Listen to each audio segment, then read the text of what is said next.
नई बहू के दाल चावल। बाबा, मैंने दाल चावल बना दिए हैं और साथ में दवाई भी रख दी है। थोड़ी देर आराम करने के बाद आप खाना खाकर दवाई खा लीजिएगा। मेरा ठेला लगाने का टाइम हो गया, इसलिए मैं जा रही हूँ। देवी बेटा, मुझे माफ कर दो। जिस उम्र में तेरे हाथ पीले होने चाहिए उस उम्र में तुम लोगों को दाल चावल बनाकर खिला रही हो, वो भी मेरी वजह से।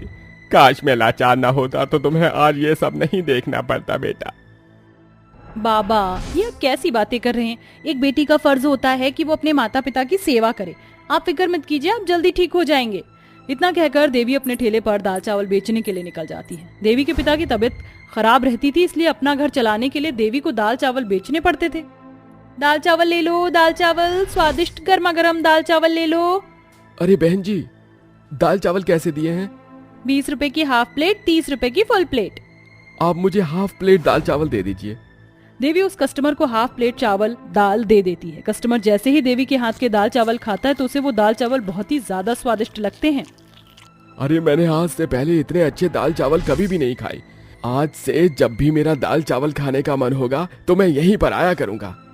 ये कोई पहला कस्टमर नहीं था जिसने देवी के हाथ के दाल चावल की इतनी तारीफ करी है। जो भी कस्टमर देवी के हाथ के दाल चावल खाता वो उसकी बहुत तारीफ करता।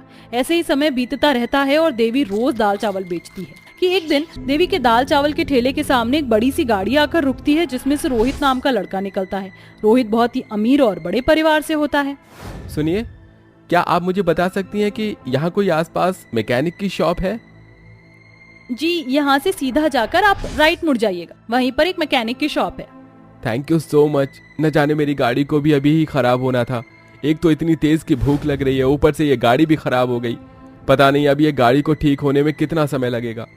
अगर आपको भूख लग रही है तो आप ये दाल चावल खा सकते हैं। ये दाल चावल घर के बने और खाने में भी बहुत अच्छे हैं।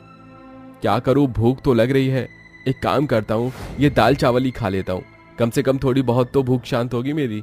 जिसके बाद रोहित देवी के बनाए हुए दाल चावल खाता है। रोहित ने आज से पहले इतने अच्छे दाल चावल कभी भी नहीं खाए थे। रोहित को देवी के हाथ के दाल चावल इतने पसंद आते हैं कि जिसके बाद अब रोहित हर रोज देवी के ठेले पर आकर दाल चावल खाया करता था। धीरे धीरे रोहित देवी को पसंद करने लगता है और देवी भी रोहित को पसंद करने लगती है। देवी, मुझे तुम बहुत ज्यादा पसंद हो और मैं तुमसे शादी करना चाहता हूँ। क्या तुम मुझसे शादी करोगी? रोहित, मैं भी तुम्हें बहुत पसंद करती हूँ और तुमसे शादी करना चाहती हूँ, लेकिन मेरी हैसियत नहीं है कि मैं तुमसे शादी करूँ। तुम इतने बड़े घर से हो और मैं इतनी गरीब घर से। हमारी शादी को तुम्हारे घर वाले कभी भी मंजूरी नहीं देंगे। तुम इसकी फिक्र मत करो, मेरे घर वाले मुझसे बहुत प्यार करते हैं। वो जरूर हमारी शादी को मंजूर कर लेंगे। जिसके बाद रोहित और देवी एक मंदिर में जाकर शादी कर लेते हैं। शादी के बाद रोहित देवी को अपने घर लेकर आता है। देवी और रोहित को शादी के जोड़े में देखकर रोहित के घर वाले समझ जाते हैं कि रोहित ने शादी कर ली है। रोहित, ये क्या किया तूने? शादी कर ली और हमें बताया भी नहीं? तेरी हिम्मत कैसे हुई हमसे बिना पूछे शादी करने की? अपनी जिंदगी का इतना बड़ा फैसला हमसे बिना पूछे कैसे कर सकता है? हाँ देवर जी, ये आपने क्या कर दिया? ये लड़की है कौन, किस फैमिली से है, इस लड़की का स्टैंडर्ड क्या है? माँ, भाभी, पिताजी, इस लड़की का नाम देवी है और ये दाल चावल का ठेला लगाती है। देवी बहुत ही अच्छे दाल चावल बनाती है और अपने घर का खर्च चलाती है।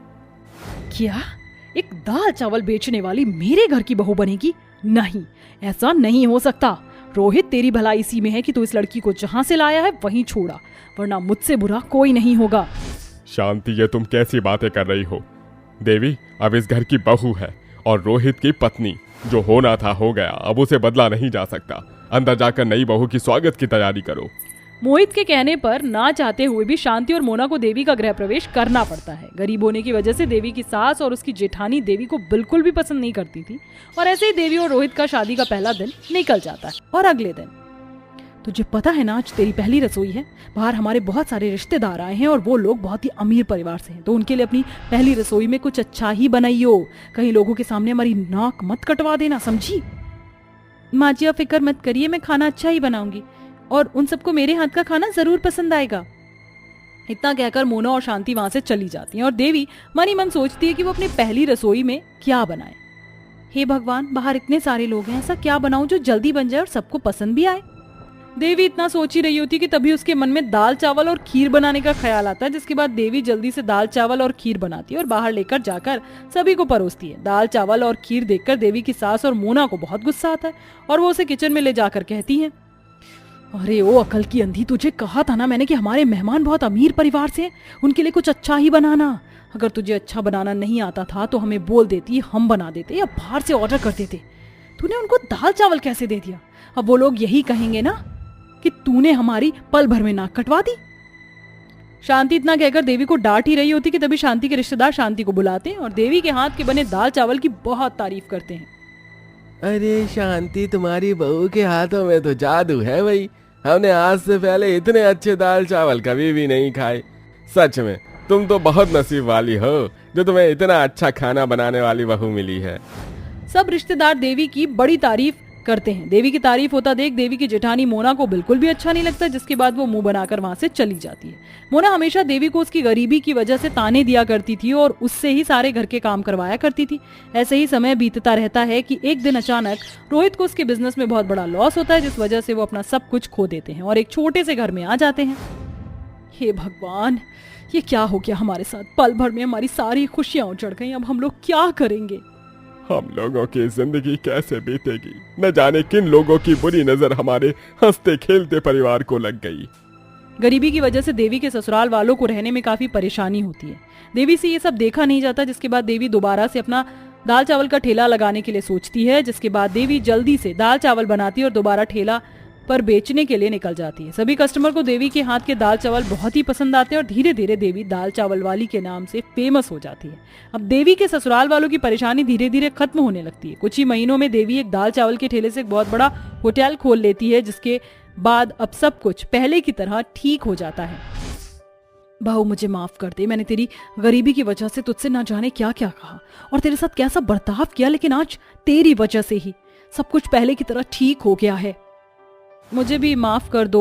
मैंने भी ना कुछ कम कसर नहीं छोड़ी थी तुम्हें परेशान करने के लिए। मुझे भी अब मेरी गलती का एहसास हो गया है।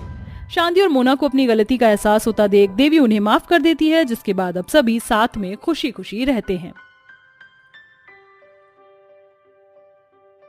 कविता अपने पति गोविंद और सास सरोजनी के साथ एक छोटे से घर में रहती थी। कविता का ससुराल बहुत गरीब होता है। कविता और सरोजनी लोगों के घरों में जाकर उनके घरों का काम करके अपने घर का खर्चा चलाते थे। कविता के पति गोविंद का 2 साल पहले एक कार के साथ एक्सीडेंट हो गया था। एक्सीडेंट में गोविंद की जान तो बच जाती है, लेकिन एक्सीडेंट इतना भयानक होता है कि गोविंद कोमा में चला जाता है। आज पूरे 2 साल हो गए थे, लेकिन गोविंद को अभी तक होश नहीं आया था। हे शिव जी, मैं तेरी 2 साल से पूजा कर रही हूँ, लेकिन तूने मेरी एक न सुनी।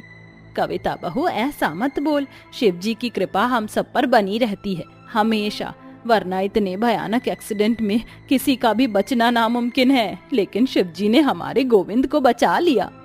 माँ जी, शिव जी ने मेरे पति को तो बचा लिया, लेकिन मेरे पति 2 साल से कोमा में हैं। उन्हें कब होश आएगा? मैं रोज इनकी पूजा करती हूँ, इनके सामने रोती हूँ, लेकिन ये मेरी नहीं सुनते। लगता है इन्होंने अपनी आंखें बंद कर ली हैं। ऐसा नहीं है कविता बेटा, शिव जी जरूर हमारी सुनेंगे, तू फिक्र मत कर। गोविंद को जरूर होश आ जाएगा। सरोजनी और कविता बात ही कर रहे होते हैं कि तभी सरोजनी की पड़ोसन कलावती आती है। सरोजनी बहन, क्या बातें हो रही हैं दोनों सास बहू में? कुछ नहीं कलावती बहन, तुम तो जानती हो ना हमारे घर के हालात कैसे हैं।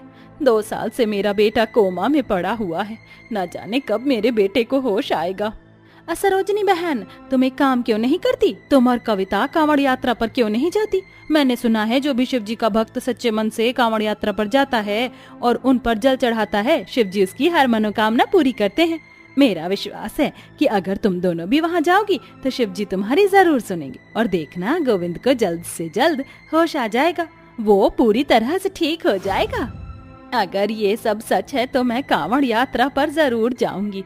कुछ ही दिनों में सावन शुरू होने वाला है, सावन के शुरू होते ही मैं कांवड़ यात्रा पर निकल जाऊंगी। माँ जी, मैं भी आपके साथ चलूंगी। कविता बहू, तू क्या करेगी मेरे साथ आकर? यहाँ कोई तो होना चाहिए जो गोविंद का ख्याल रखे। तू गोविंद का ख्याल रखियो, मैं कांवड़ यात्रा पर जाऊंगी। माँ जी, मैं आपको ऐसी हालत में इतनी दूर, वो भी अकेले नहीं जाने दूंगी। मैं भी आपके साथ चलूंगी।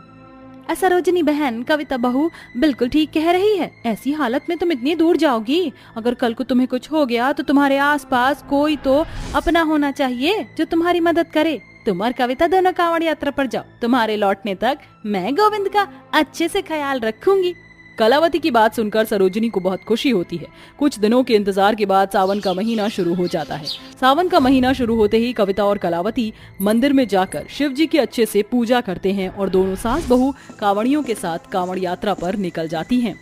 माँ जी, काश हमारी कांवड़ यात्रा सफल रहे और घर लौटने के बाद हमें खुशखबरी ही मिले।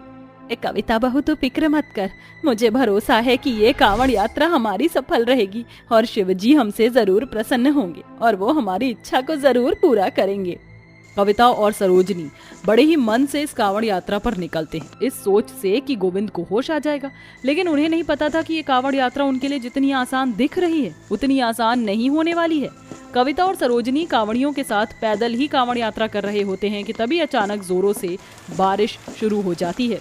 हे भगवान, ये बारिश अचानक कैसे शुरू हो गई, वो भी इतनी तेज। ना जाने ये बारिश कब रुकेगी और कब हम अपनी आगे की यात्रा करेंगे। बारिश इतनी तेज होती है कि सभी रोडों पर पानी भर जाता है। रोड पर पानी भरने की वजह से कांवड़ियों को जाने में काफी परेशानी होती है, लेकिन कोई भी नहीं रुकता है। सरोजिनी और कविता भी बाकी कांवड़ियों के साथ बारिश में पानी में ही चलकर अपने आगे की यात्रा तय करते हैं कि तभी अचानक कविता पानी ज्यादा होने की वजह से गिर जाती है, जिस वजह से उसके पैर में बहुत चोट आती है। कविता बहू, तू ठीक तो है ना? तुझे ज्यादा दर्द तो नहीं हो रहा है? मैं ठीक हूँ माँ जी, मुझे कोई फर्क नहीं पड़ता। मुझे जल्द से जल्द यात्रा करनी है ताकि गोविंद जी को होश आ सके और वो ठीक हो जाएं। सरोजिनी कविता की हिम्मत और अपने पति के लिए इतना प्यार देखकर बड़ी खुश होती है, जिसके बाद सरोजिनी और कविता वापस यात्रा करना शुरू कर देती है। यात्रा करते करते रात हो जाती है। सरोजिनी और कविता बाकी कांवड़ियों के साथ एक जगह रुक जाती हैं, जहां पर वो दोनों आराम करते हैं। सुबह होते ही फिर से दोनों बाकी कांवड़ियों के साथ यात्रा के लिए निकल जाते हैं। थोड़ी दूर चलते ही उन्हें रोड पर बारिश की वजह से पहाड़ गिरा हुआ दिखाई देता है, जिस वजह से रोड बंद होता है। रोड बंद हो जाने की वजह से सारे कांवड़ियों को जंगल के रास्ते से अपनी यात्रा को पूरा करना पड़ता है, जिस वजह से कविता और सरोजिनी भी जंगल से ही अपनी यात्रा के लिए जाते हैं। क्या हुआ माँ जी, आप ठीक से चल क्यों नहीं पा रही हैं? आपको कहीं चोट लगी है क्या? जंगल से आते वक्त मेरे पैर में ना चोट लग गई थी। दर्द इतना बढ़ गया है कि अब मुझसे ढंग से चला भी नहीं जा रहा है। ना जाने मैं ये कांवड़ यात्रा कैसे करूंगी। माँ जी, आप फिक्र मत करिए, हम ये कांवड़ यात्रा जरूर पूरी करेंगे। इतना बोलकर कविता अपनी सास को अपने कंधों पर उठा लेती है, जिसके बाद वो दोबारा कांवड़ यात्रा शुरू करती है। पूरी कांवड़ यात्रा करते समय कविता ने अपनी सास को अपने कंधे पर उठा रखा होता है। कई कठिनाइयों के बाद कविता और सरोजिनी की कांवड़ यात्रा समाप्त होती है और वो हरिद्वार पहुंच जाते हैं। देखिए माँ जी, हम हरिद्वार पहुंच गए, हमारी मनोकामना जरूर पूरी होगी। सरोजिनी कविता गंगा जल लेकर मंदिर में शिव जी की बड़े ही मन से पूजा करते हैं और बाकी का बचा हुआ गंगा जल लेकर वापस अपने घर की तरफ लौटते हैं। कुछ दिनों के सफर के बाद सरोजिनी और कविता वापस अपने घर आ जाती हैं। सरोजिनी और कविता, तुम दोनों आ गई। मैं कब से तुम दोनों का ही इंतजार कर रही थी। तुम दोनों के लिए खुशखबरी है। डॉक्टर के चेकअप के बाद पता चला है कि अब शायद गोविंद को कुछ समय में ही होश आ जाए और गोविंद पहले की तरह बिल्कुल ठीक हो जाए। कलावती की बात सुनकर सरोजिनी और कविता बहुत ज्यादा खुश होते हैं, जिसके बाद कांवड़ से लाया हुआ गंगा जल से अपने घर के मंदिर में पूजा करते हैं, जिसके बाद कुछ ही दिनों में गोविंद को होश आ जाता है। गोविंद को होश में आता देख कविता और सरोजिनी की आंखों में खुशी के आंसू आ जाते हैं। भगवान, तेरा लाख लाख शुक्र है कि मेरे बेटे को होश आ गया। अगर मेरे बेटे को होश ना आता तो ना जाने क्या होता। शिव जी, ये आपकी ही महिमा है कि 2 साल से कोमा में रह रहे मेरे बेटे को होश आ गया। आप कैसे हैं जी? 2 साल मैंने आपका कैसे इंतजार किया है, ये सिर्फ मैं ही जानती हूँ। ये 2 साल मेरे लिए 2 जन्मों के बराबर थे। आप ठीक हो गए, अब मुझे और कुछ नहीं चाहिए। अब सरोजिनी और कविता ठान लेती हैं कि हर साल वो तीनों अब कांवड़ यात्रा पर जाया करेंगे, जिसके बाद हर साल कविता, सरोजिनी और गोविंद तीनों ही कांवड़ यात्रा पर जाते हैं और कांवड़ियों की सेवा भी करते, जिससे उन्हें खूब शांति मिलती है।